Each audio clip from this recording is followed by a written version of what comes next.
ایک چھوٹا سا بچہ تھا جس کا نام عامر تھا۔ وہ ایک چھوٹے سے گاؤں میں رہتا تھا جہاں محبت اور محنت زندگی کا لازمی حصہ تھیں۔ بہت کم عمری سے ہی عامر کو اپنے والدین کی خدمت کا بہت احساس تھا۔ اگرچہ وہ بہت چھوٹا تھا، مگر وہ ہر ممکن طریقے سے ان کی مدد کرنے کی کوشش کرتا تھا۔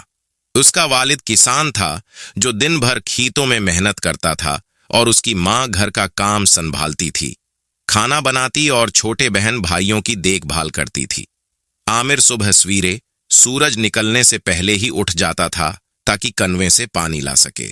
اگرچہ بالٹی بہت بھاری ہوتی تھی اور اس کی چھوٹی چھوٹی بانہیں تھک جاتے، لیکن وہ کبھی ہمت نہ ہارتا۔ وہ چاہتا تھا کہ اس کی ماں کو یہ لمبا سفر خود نہ کرنا پڑے۔